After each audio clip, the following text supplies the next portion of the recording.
Good morning, this is Pramod Jaiswal from English Chronicles. Today, thanks for clicking on my video.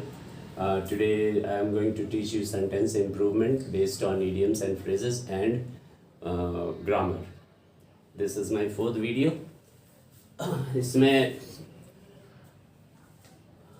Rearrangement and इसमें थोड़ा difference रहता है. इसमें the mistake underline होते हैं और देर आर 5 ऑप्शंस. तो हम लोग पहले जो सूटेबल नहीं है उसको हटाते हैं. मान लो कि हम idioms phrases took to heels का मतलब नहीं जानते हैं, तो एक अंदाज़ा से कि ये नहीं हो सकता है, ये नहीं हो सकता है, पहले उसको हम निकालते हैं. The man took to hills, उसके बाद एक दो कम हो जाने से फिर ऑप्शन में हम लोग उसको segregation we can do and come to the conclusion right answer. तो the man took to his heels when the women shouted for help. तो कहने का मतलब कि जैसा लगता है कि जब वो चिल्लाई मदद के लिए, वो आदमी टुक टू हील्स. अब हील्स माने तो हील होता है जूता का या एड़ी को कहते हैं. टुक ले लिया, तो लेके मतलब ऐसे फ्रेजेस ऐसा होता है, वर्ड्स कुछ होते हैं लेकिन मीनिंग कुछ होते हैं. तो हिड माने छुप गया. तो छुप गया तो हिड माने इतना जल्दी कैसे छिप जाएगा. फेल डाउन, गिर गया, ये भी नहीं हो सकता है. उसको किक कर दिया, ये भी नहीं हो सकता है. अब ये हो सकता है कि डिसअपियर हो गया और रैन अवे हो गया. तो डिसअपियर तो कोई जादू तो है नहीं कि अचानक डिसअपियर हो जाएगा. अगर वुमेन हल्ला कर रही है तो एकाएक तो गायब नहीं हो जाएगा. तो ये भी नहीं होना चाहिए. तो इसका मतलब करेक्ट आंसर क्या है, रैन अवे. तो ये हम पहले नेगेटिव करके हम लोग पॉजिटिव में आ सकते हैं. And took to his heels का मतलब होता है रैन अवे. अगर नहीं जानते हैं तो थोड़ा ये सिस्टम अप्लाई करना पड़ेगा. आइए let's take up the next one. The boy beat about the bush when his mother questioned his absence.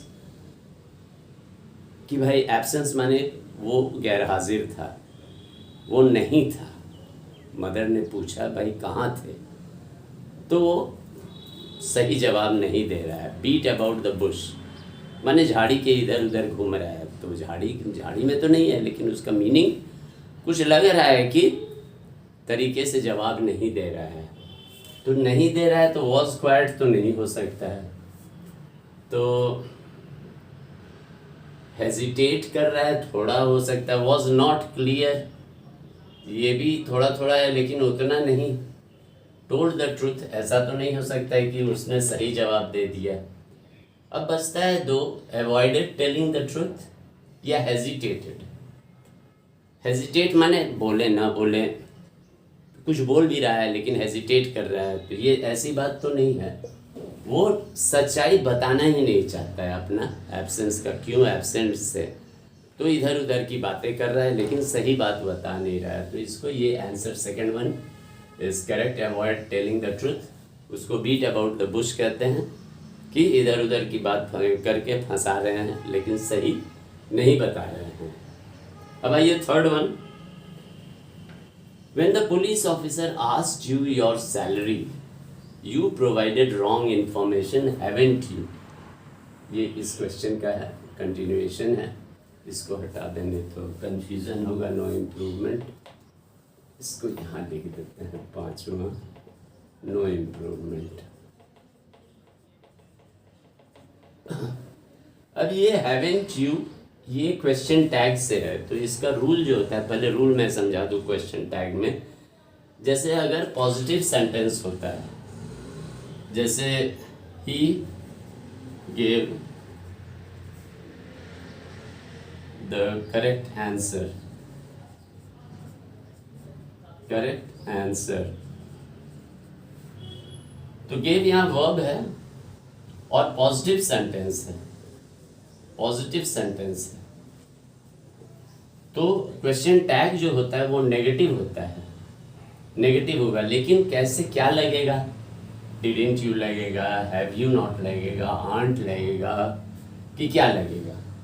ये जानने के लिए ये वर्ब का टेंस देखना है. गेव पास्ट टेंस है और यहाँ हैव से सेंस नहीं है, प्रेजेंट परफेक्ट नहीं है. तो पास्ट टेंस में अगर हम पॉजिटिव सेंटेंस, ये पॉजिटिव एंड नेगेटिव देना चाहते हैं तो इसको हम डिड करेंगे। He gave the correct answer,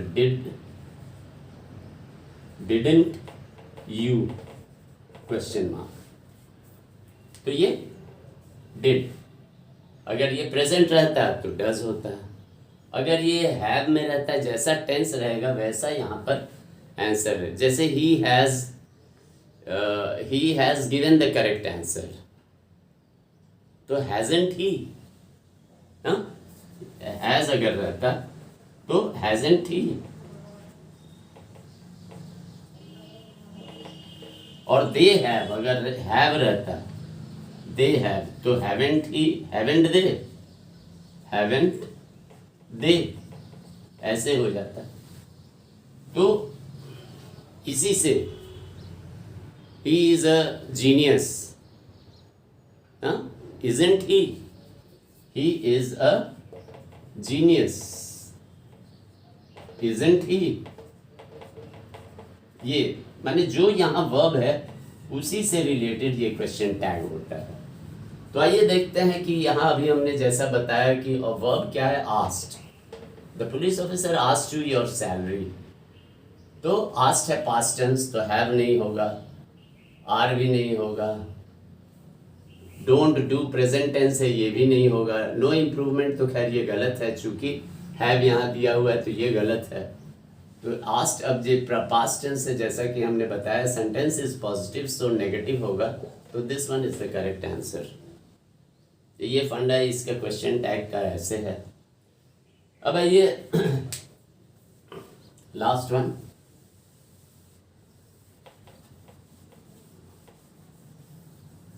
I shall not forgive you for having broke your promise। ये perfect participle है, having broke, this is perfect participle।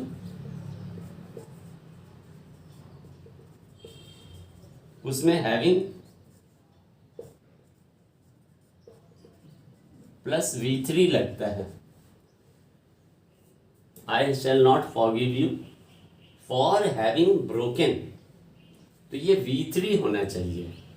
तो विथ तो नहीं लगेगा क्योंकि फॉरगिव यू विथ नहीं होता है। फॉर ब्रेकिंग अप ये हैविंग है तो ये भी नहीं होगा, फॉर ब्रेकिंग अप नहीं होगा, फॉर और बिकॉज दोनों नहीं होगा। Forgive you because of breaking up, I shall not forgive you because of breaking up, sentence का कंस्ट्रक्शन सही नहीं है। नो इम्प्रूवमेंट तो नहीं है चूँकि गलत है। तो क्या आता है, for having broken, having broken जैसा कि हमने बताया हैविंग प्लस V3 लगता है, परफेक्ट पार्टिसिपल है, ये पार्टिसिपल से रिलेटेड चैप्टर से है। सो आई थिंक मेरा एक्सप्लेनेशन पसंद आया होगा। अगर समझ में आता है तो अपने दोस्तों को शेयर कीजिए, भेजिए, और उन्हें भी कहिए कि वो हमारे ग्रुप का पार्ट बने, हिस्सा बने, and subscribe to my channel. Thanks for clicking my video. Have a nice day.